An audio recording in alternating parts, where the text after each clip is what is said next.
nous allons commencer par le chapitre de l'euthanasie, à partir notamment d'un grand article d'une pleine page de Michel Houellebecq, donc dans le Figaro du lundi 7 avril.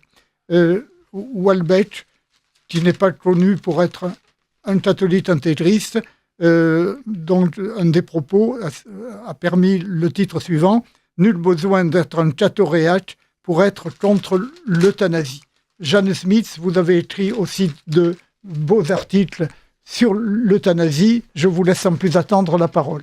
Oui, effectivement, l'intervention de Michel Houellebecq est vraiment remarquable. Il a participé à un documentaire fait par Laurence de Charette sur les personnes en soins palliatifs, et il raconte notamment combien il a été ému de voir une vieille dame qui était vraiment sur la fin prendre la peine tous les jours de se maquiller, d'être présentable, d'être en vie en fait. Et ces remarques de Houellebecq sont importantes parce qu'elles soulignent le fait que, oui, en effet, s'il y a une loi divine, et si nous autres catholiques, nous savons que nous contrevenons à la loi divine en portant atteinte, en faisant attentat contre notre propre vie par le suicide ou en nous faisant euthanasier, oui, en effet, c'est quelque chose qui est insupportable à un catholique pour des raisons de foi, c'est aussi insupportable à l'humanité tout entière qui a ce don de la vie, qui en est consciente, qui est d'ailleurs le seul animal conscient de lui-même, si je puis dire. Et cette loi naturelle s'impose à tous. Alors, Houellebecq écrit au sujet des États-Unis, il ressort que, sauf les unitariens, aucune religion n'est favorable à l'euthanasie. Et il n'y a donc aucun besoin d'être un cathoréaque pour être contre l'euthanasie. Et en outre, dit-il, de nombreux philosophes ont abordé la question de façon détournée. Kant, par exemple, ne parle pas de l'euthanasie, qui lui semble inconcevable, mais il se présente très nettement contre le suicide. C'est une question morale, de morale générale. Que dit la loi inventée, proposée par Olivier Falorni, qui était anciennement socialiste et qui est désormais plus proche de la majorité macronienne? En fait, il noie le poisson. Il refuse de parler de suicide assisté. Il refuse le mot euthanasie, qui n'apparaisse pas du tout dans la loi 1100 à l'Assemblée nationale. Il parle de fin de vie. Et là, il y a une entourloupe majeure. Et je vois Yann Bally qui réagit. Comme pour l'avortement, qui est devenu l'interruption volontaire de grossesse. Voilà, on travestit les termes pour mieux faire passer le poison. Oui, alors ce qui est intéressant, particulièrement dans la loi française, telle qu'elle pourrait être adoptée si la loi Falorni n'est pas profondément remaniée, ce qu'on espère, même si, sur le principe, il faut dire non absolument, sans condition. On ne porte pas atteinte à la vie d'un homme parce qu'il est malade, parce qu'il est fragile, parce qu'il est vieux. Un médecin n'est pas fait pour tuer. Et ça, je crois qu'il faut l'affirmer de façon extrêmement forte, parce que dès qu'on commence à discuter sur le consentement, l'absence de consentement, la douleur, le manque de douleur, les souffrances psychiques plus ou moins grandes, on est déjà dans une logique euthanasique. On admet le principe. Le principe n'est pas admissible. Or, ce que dit la loi française, telle qu'elle pourrait être adoptée, c'est vous pouvez, lorsque vous êtes en phase avancée ou terminale, alors avancée, on ne sait pas non plus trop ce que c'est, d'une maladie qui engage le pronostic vital, à ce moment-là, vous avez le droit de demander le suicide assisté. Autrement dit, vous pouvez demander à votre médecin de prescrire une potion létale, un poison, qui va vous faire mourir si vous l'avalez. Et puis, de toute façon, si vous ne pouvez pas l'avaler parce que vous êtes handicapé, paraplégique, enfin, il y a des tas de considérations qu'on peut avoir, à ce moment-là, c'est un médecin ou un infirmier qui administrera le poison. On ne sait pas trop comment. Donc, on est vraiment dans le cas du suicide et de l'euthanasie qui sont en voie d'être légalisés par cette loi. Le député, qui est également professeur de médecine, Philippe Juvin, a bien souligné ça, en disant que les critères qui permettraient de mettre en œuvre ce suicide assisté, cette euthanasie, sont très flous. Les critères de maladie incurable, etc., ils citent tout un tas de cas qui peuvent rentrer dans la dépression, par exemple. Quelqu'un dont les médicaments habituels pour traiter sa pathologie dépressive ne fonctionnent plus, pourrait être reconnu pourrait avoir accès à ce suicide assisté. Donc c'est quelque chose qui, évidemment, on le sait, dans les pays qui ont déjà mis en œuvre l'euthanasie, on commence avec des choses a priori restrictives, et puis finalement, après, toutes les exceptions tombent, et puis après, c'est l'ouverture à toutes les dérives. On l'a connu pour l'avortement, et on le connaît aujourd'hui dans les pays qui ont déjà mis en œuvre l'euthanasie. Et ça, vous pourrez en parler, Jeanne, parce que vous les connaissez bien. On connaît toutes ces dérives. Après, toutes les religions sont contre. Houellebecq le dit. La plupart des philosophies, sont contre cette logique. Cependant, il faut quand même rappeler que d'où vient ce droit à mourir dans la dignité, comme certains le nomment. Ça vient de l'association du droit à mourir dans la dignité, qui a très longtemps été présidée par le sénateur Caillavet, et qui était là le bras armé du Grand Orient de France dans cette opération. Et c'est une question qui est fondamentalement idéologique. On l'a fait passer sous l'aspect santé, sanitaire, mais en fait c'est une question, les gens qui veulent imposer l'euthanasie en France aujourd'hui sont des idéologues. C'est une idéologie qu'on tente de nous imposer. Et il est bien certain que si cette loi passe et si l'euthanasie est mise en œuvre en France aujourd'hui, les soins palliatifs notamment ne bénéficient que de très peu de moyens pour fonctionner. Claire Fourcade le répète, il y a très peu de moyens pour le système de santé, et en particulier pour les soins palliatifs. Si l'euthanasie est mise en place, c'est certain qu'il n'y en aura pas plus et qu'il y en aura même moins, puisque la solution, ce ne sera pas d'aider les malades, de soulager la souffrance. La solution, ça sera la solution de l'euthanasie et de la mort.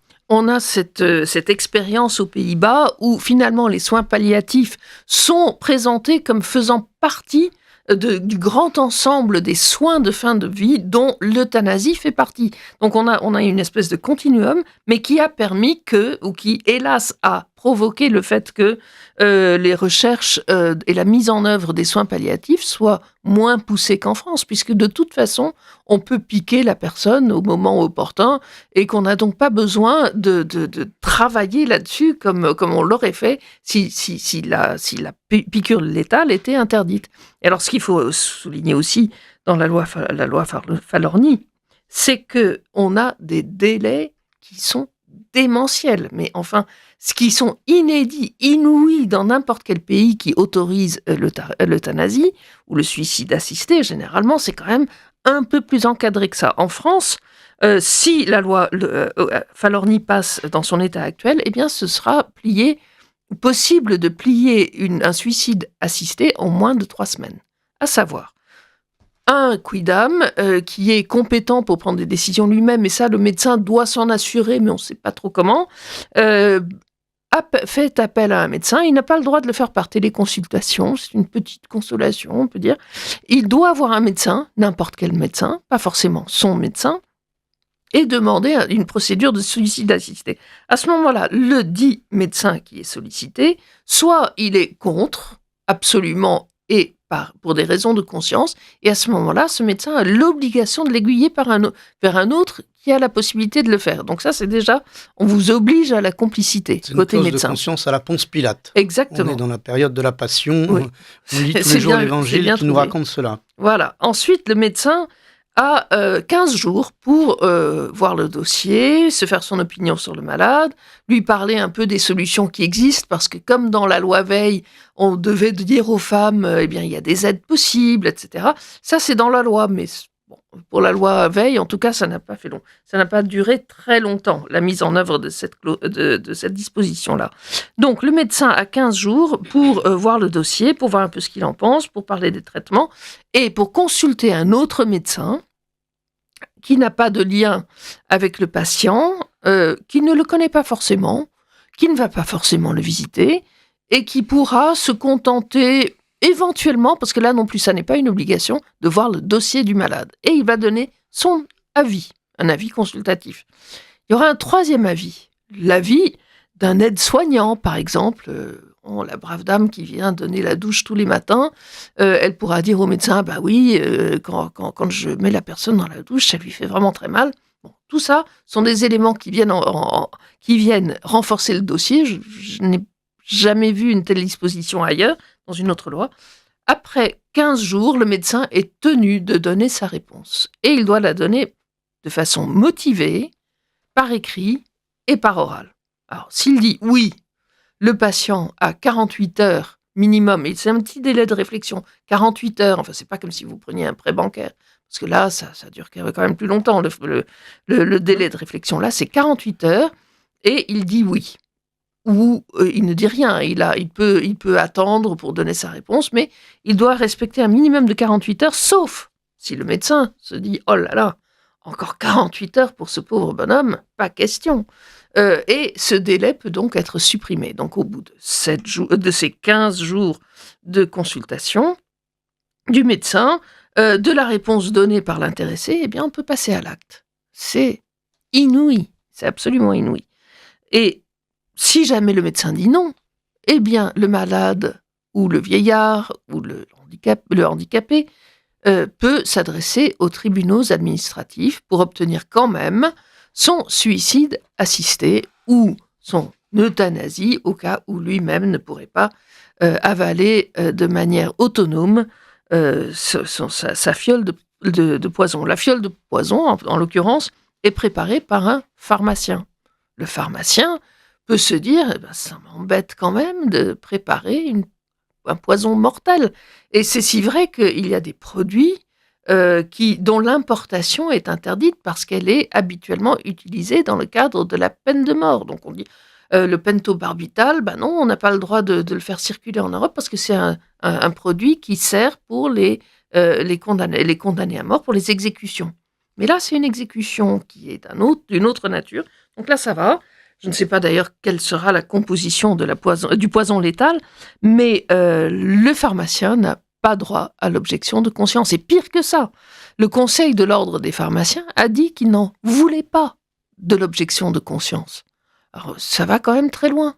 À partir de là, on peut imaginer toutes les dérives possibles, mais il faut noter qu'il ne s'agit plus, pour le médecin, d'encourir le risque d'un homicide.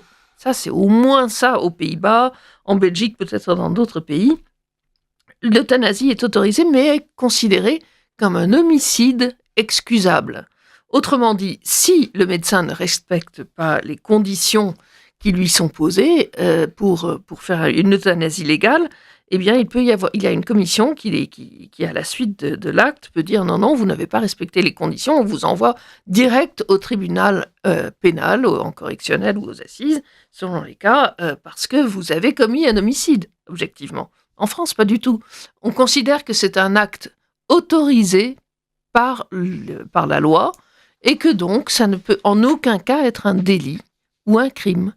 Et si, à la suite d'un contrôle ultérieur, postérieur à l'acte qui est prévu, on juge que le médecin n'a pas totalement respecté son devoir de consulter l'aide-soignante de Monsieur X, dans ces cas-là, il pourrait être exposé à une sanction disciplinaire de la part de son conseil de l'ordre. On voit que la légèreté de la chose est quand même assez étonnante.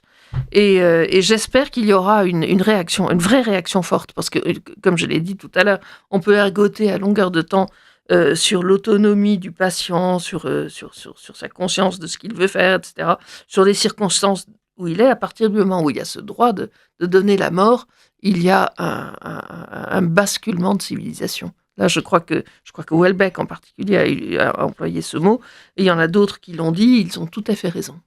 Il y a quelque chose qu'il faut préciser et qui ressortent des témoignages et de ce qu'on rapporte des pays qui ont légalisé l'euthanasie. On parle des États-Unis, on parle des Pays-Bas, on parle de la Belgique. Les États-Unis, c'est certains États. Certains États des États-Unis. C'est que des choses, on parle de aider à mourir dans la dignité. Et quelquefois, le corps humain est fait de telle façon que le poison est rejeté par le corps. Et donc, ce qui était la solution qui est injectée ne fonctionne pas. Et il y a des cas qui sont rapportés notamment, je crois, par Claire Fourcade, en Belgique, où le médecin, ayant administré à une dame de 30 ans qui était cancéreuse le produit, ça ne fait pas effet. Eh bien, ils ont été obligés, l'équipe médicale, entre guillemets, était obligée d'étouffer la jeune fille avec les oreillers. Voilà, mourir dans la dignité, ce qu'on appelle mourir dans la dignité. Il y a d'autres éléments qu'il faut signaler, c'est que dans les pays où on a mis en place cela, ou dans les États des États-Unis où on l'a mis en place, on voit de plus en plus de gens qui ont recours à ce suicide assisté pour des raisons de pauvreté. Oui. Parce que, ils ont certes des maladies, mais ils n'arrivent plus à joindre les deux bouts. Ou alors des parents qui ne veulent pas être un fardeau financier pour leurs enfants, vu le coût des maisons spécialisées, des EHPAD, etc. Bien voilà vers quoi on s'avance. On avance vers l'eugénisme. Quand on voit également en Belgique ou en Hollande qu'au début c'était des cas exceptionnels, et puis après ça s'est étendu. Je crois que les enfants de plus de 12 ans, avec discernement, peuvent avoir recours à l'injection, je ne sais plus si c'est en Belgique ou aux Pays-Bas. Alors, il y a les dispositions sont un peu diverses, mais en effet, les enfants peuvent être euthanasiés s'ils ont... Et sous certaines conditions, je crois également en Belgique ou aux Pays-Bas, les nouveau-nés. Ce qui fait que l'euthanasie rejoint l'avortement. Et la boucle est bouclée, tout le monde est sujet à être tué de façon médicale. C'est affreux. J'avais vu un cas tout à fait extraordinaire aux Pays-Bas d'une femme qui avait absolument tenu à ne pas avorter parce que son enfant était très très gravement handicapé, mais elle voulait respecter sa vie. Et finalement, il était né et il était mort de mort naturelle. Et ça avait provoqué un tollé. Elle avait été traitée de barbare ou presque parce qu'elle n'avait pas fait un avortement. Et qu'elle avait refusé ensuite l'arrêt de soins pour son enfant ou l'euthanasie très précoce qui est pratiquée aussi. On en arrive à un renversement de moralité qui est absolument stupéfiant. Une question... cher Jeanne, les partisans de l'euthanasie ne sont-ils pas M. Romero et Lynn Renault? Oui. Ah oui, bien sûr. Bien sûr. Ce bien sont sûr. Des militants de pointe pour cette affaire du mourir dans la dignité, qui est quelque chose de... Tant peut-on mourir dans l'indignité? C'est une vraie question. On est indignement traité, éventuellement, mais on ne meurt pas indigne. Houellebecq, on a très bien parlé de ça. Dignité. La dignité, c'est de vivre. Oui, exactement. Voilà. Alors ensuite, le prétexte du sida est-il le déclencheur pour l'euthanasie? Non. Là, je pense, cher auditeur, qu'il y a une petite confusion. Non, mais pour ce qui est de M. Romero et de Mme Lynn Renault, absolument. Après, il faut parler aussi des moyens de pression sur l'opinion publique.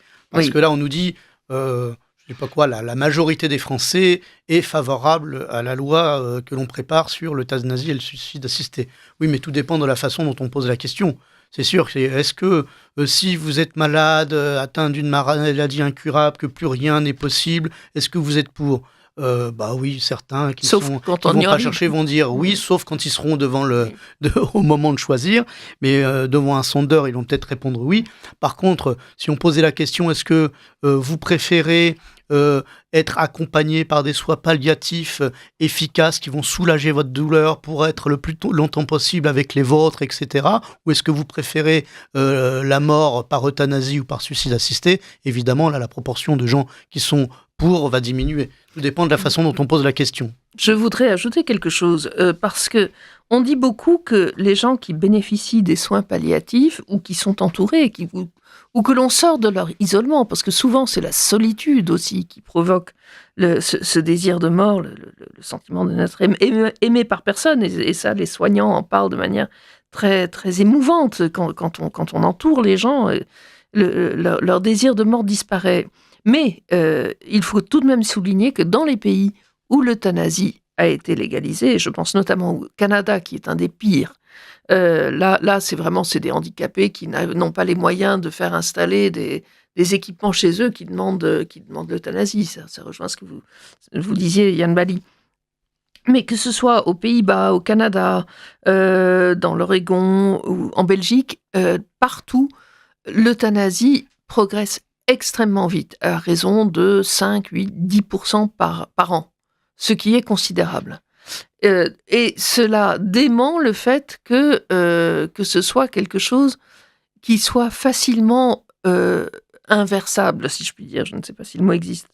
Il y a, je crois, en tout cas aux Pays-Bas, où je suis ça vraiment d'assez près, il y a une propagande qui est fantastique, notamment à la télévision, où de manière répétée, régulière, vous avez des émissions qui présentent un cas d'euthanasie concret, une femme ou un homme ou un jeune, une adolescente, est suivi dans sa demande jusqu'à ses derniers instants.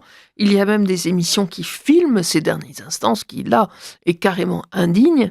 Et on a une sorte de leitmotiv.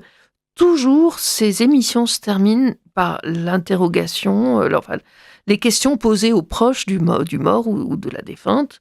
Et ils disent « Ah, c'était beau, vraiment, c'était bien. » Parce que on a cette idée que lorsque la mort est ainsi accompagnée, ils ont pu être là, tout le monde a assisté, il y a une atmosphère de douceur. D'ailleurs, on donne une forte recommandation aux médecins qui pratiquent l'euthanasie. Pensez bien à éteindre votre portable, parce que quand vous entendez une petite musiquette ou un message qui arrive au moment suprême, c'est pas bien. Donc, on a cette espèce d'hygiénisation de la mort. On trouve ça bien quand ça se passe bien, et puis de toute façon, toutes les images qui sont données de cela sont toujours les plus apaisantes possibles. Donc il y a une espèce de tendance collective à le rechercher. Et ça, je trouve que c'est effrayant. Une nouvelle et une fausse religion. Une fausse religion.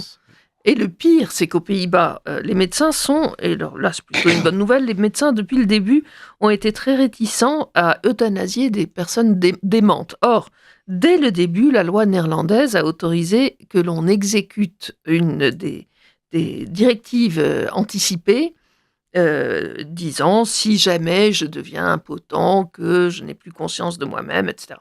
On peut poser un certain nombre de conditions. À ce moment-là, je désire être euthanasié. Or, les médecins néerlandais sont très attachés au consentement au moment de l'acte. Bon, c'est un petit reste de moralité peut-être, je n'en sais rien. Mais en tout cas, aux Pays-Bas, et c'est une tendance, elle aussi, qui s'est accrue au fil des ans, des personnes en voie de devenir démentes se dépêchent de se faire euthanasier avant d'avoir atteint le stade de non-discernement où elles ne pourront plus dire je veux être euthanasiée. Donc vous avez des gens qui sont en bonne santé, qui commencent à oublier comment on fait ses lacets ou qui se perdent un peu en partant de chez eux, qui sont euthanasiés. C'est horrifiant en réalité. Aux Pays-Bas, on a aussi une nouvelle tendance qui s'accroît. Et là, il y a eu une très bonne tribune d'un ancien responsable de commission d'évaluation de l'euthanasie qui s'appelle Theo Boer aux Pays-Bas. Lui, au départ, il est tout à fait pour l'euthanasie. Maintenant, il est vraiment extrêmement réticent parce que on arrive à des situations où, comme aux Pays-Bas, eh bien, la mode est à l'euthanasie de couple. Monsieur et madame, aujourd'hui c'est un peu ringard, mais monsieur et madame qui veulent partir en même temps. Et un ex-premier ministre des Pays-Bas s'est fait euthanasier il s'appelle Dries Van Acht, il s'est fait euthanasier avec sa femme parce que c'est sympa de partir ensemble. Pour un anniversaire de mariage, par exemple. Par exemple, et là, évidemment, la pression que ça met sur les deux, d'ailleurs, pour accepter la décision de l'autre, c'est horrifiant. Ce qui est fou aussi, c'est que c'est le dernier coup de poignard donné au serment d'Hippocrate. Le médecin qui est là justement pour la vie, pour garder la vie, va devenir maintenant celui qu'on va regarder. Est-ce que c'est lui qui va me faire l'injection, qui va me tuer ? C'est fou. Enfin, j'espère que les médecins en France. Je crois que les réactions que l'on voit, c'est que le corps médical n'est pas unanime, loin de là. Et c'est plutôt ça une bonne nouvelle, de voir des gens comme le professeur Juvin, comme Claire Fourcade, et qui représentent des centaines, peut-être des milliers d'autres professionnels de santé qui savent ce dont il s'agit et qui savent à quelle sauce ils vont être mangés avec si ce projet de loi est voté. Cela dit, il faut quand même un petit bémol à tout cela. Hélas, il faut dire que en France, on vit sous le régime des lois Leonetti 1 et 2, 2005 et 2016, qui ont permis la mise à mort de Vincent Lambert. Nous vivons déjà en régime euthanasique. La différence, c'est que lorsqu'on tue quelqu'un en le privant d'alimentation et surtout d'hydratation, c'est une mort lente et on n'a pas l'impression de pousser la seringue. Donc, on a beaucoup de gens qui arrivent et qui disent le statu quo est très très, très bien, il n'y a pas d'euthanasie en France, ne la légalisons pas, bien. Mais la réalité, c'est que l'euthanasie lente existe en France, n'en déplaise à une Claire Fourcade qui a dit que la loi Leonetti était une bonne solution, n'en déplaise à M. Leonetti lui-même, qui a participé à une tribune intéressante, par ailleurs un rapport de 30 pages sur l'euthanasie qui a été dirigé par Emmanuel Hirsch. C'est vraiment passionnant parce qu'il explique tout ce qui se passe en matière d'euthanasie. Il dit pourquoi il ne faut pas voter sur cette loi. Il dit toutes les dérives possibles, c'est tout à fait bien, mais Leonetti a signé cela, lui qui a fait voter une loi qui autorise déjà la mise à mort des gens. Donc, il y a là une petite hypocrisie que je voudrais souligner. Il faut le dire, on est déjà en régime euthanasique. Un dernier point sur la loi Falorni, pour le coup, c'est qu'elle prévoit un délit d'entrave. C'est un délit d'empêchement d'accès à l'information sur la fin de vie. Donc, dès l'instant où vous exercez des pressions psychologiques ou philosophiques sur quelqu'un pour qu'il n'ait pas recours au suicide assisté, vous serez, si cette loi est adoptée, vous serez passible de poursuites, 1 an de prison, 15 000 € d'amende. C'est quand même assez remarquable que l'empêchement du suicide, qui fait l'objet de campagnes nationales tout à fait justifiées, devienne par le fait délictuel. On revient à ce qu'on disait tout à l'heure, c'est un projet idéologique, un projet de santé, c'est pas un projet pour le bien-être, c'est un projet idéologique. Et donc, comme dans toute idéologie, on arrive rapidement au totalitarisme, et c'est ce qui est en train d'arriver, et c'est ce qui arrivera si ce projet de loi est voté. Le meilleur des mondes. Un auditeur, bonsoir. Les États américains où le suicide assisté est autorisé sont démocrates, courtoisement. Exactement. C'est vrai. Oui, c'est vrai. En grande partie. Il y a l'Oregon, en tout cas, et en Californie un peu, je crois.